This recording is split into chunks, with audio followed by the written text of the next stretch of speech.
All right, update. So I've got this torn down, well, almost as far as I'm going to go. I did get the broken cover off. That should be here any day. Pulled the oil cooler. If anybody is ever wondering what it is, here it is. There are two O-rings behind these areas, one up here, one down here. I went in to replace them. They were actually good, but I replaced them anyway, just to be safe. This is where a lot of your common leaking over time is going to be, where you get oil, water in your oil in the water, whatever. This is normally the cause. You have to pull the motor to get to here, and they're just two, couple dollar O-rings really. So those are replaced. It's just kind of preventative maintenance. This is a temporary filter because we're gonna have to run lots of oil, and by lots I mean like 10-15 quarts through this to try and get out all the milky oil, or most of it. Pressure tested this, and we are good to go. This pressure tested out good, and the intercooler pressure tested out good. What I'm going to do right now, while we have this motor out and broken down, is I'm just going to replace the things I need to get to, and I'm going to show you those in a minute. I'm going to pull this pan off, clean it out, because I want to get as much of this milky oil out of here. We're going to replace this tube because I bought a stock one. They're not that much money. And then the O-rings on this tube as well, because they're notorious for leaking, and it's a real pain to get to. So when you've got something pulled this far, you just replace everything that you know is possibly going to be bad. We've cleaned out the hull quite a bit. This looks so much better than what it did originally. It's nice and clean. All the water and oil's out of here.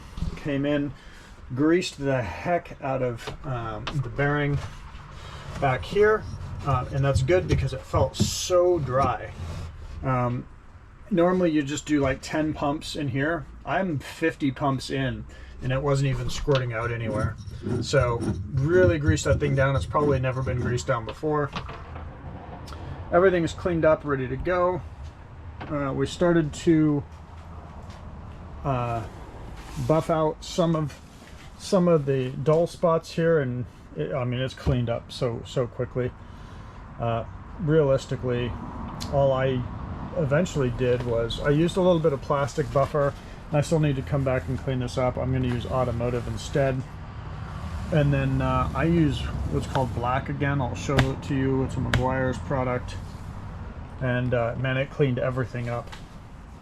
And everything looks really nice compared to what it did to begin with. This thing's come so far. Anyway, let me show you the parts I got, and then we'll throw this thing back together. Let's hop in the disaster zone. We've got the radium plugs. It's pretty much what everybody uses. That's the go-to.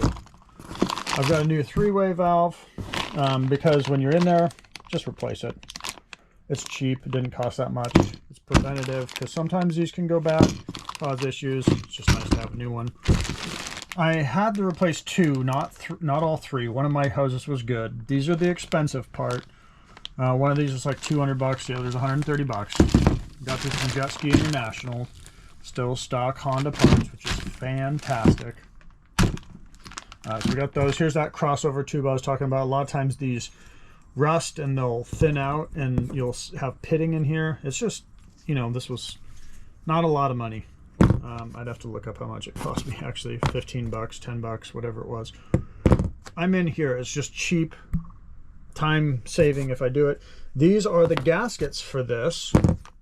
These are specific. So I did get these. These are all from Jet Ski International. You can see this one's not like a normal gasket. You could probably find and replace this normally. But the other end, whichever end, I always forget which end it is, this one goes on, is not normal, just gasket, and it's tapered in such a way. So got those. I had to order an extra exhaust gasket. Got that, and then I have the complete rebuild. It was 150 bucks. Did I need it? I wasn't sure, but I just wanted to get the whole thing anyway, just to be safe. This is pretty much a complete motor gasket kit. It's going to have everything you need. In fact, honestly, in the O-rings here, it probably has these two, but I wanted to order these just in case it didn't. These were only, you know, $6 and $8, whatever. It's just safer. Anyway, so I've got everything I possibly need. So while I have everything torn apart, I'm going to replace what's easy to get to and do now. Why not if I'm there? So that's what we're going to do. That's where we're at. And when I get it back together, we'll throw it in back. We'll throw the motor back in. It'll probably take me a couple hours. Probably take me an hour to get the stuff on that I need. A couple hours to put it back in the hull. And then we're going to flush, you know, basically run it, flush out as much oil as we possibly can. Like I said, I'm going to run 10 to 15 quarts through here. You know, run 5, flush it out, run 5, flush it out, maybe run another 5, flush it out. It just depends how it looks. Change out the filter to the actual Honda. And I do have, we'll show you that too. I did get this off of Amazon. That's where I always get mine. The actual Honda oil you want to be using and running, the 1040 GN4 and the Honda oil filter as well. It's a kit. I think it's like $58. So we will be doing that. And then of course here's the cracked case again. I actually beat it back into place. I may hold on to this. I may JB weld it just kind of as a backup. But this thing is torched. I mean, that was a huge crack. So anyway, that's where we're at. I'm very hopeful. I think what happened here was they, after testing everything, I think they flipped the ski. And it got a bunch of water in there, and it got in all the wrong spots. Flipped it back over, got the oil milky. That's where we're at.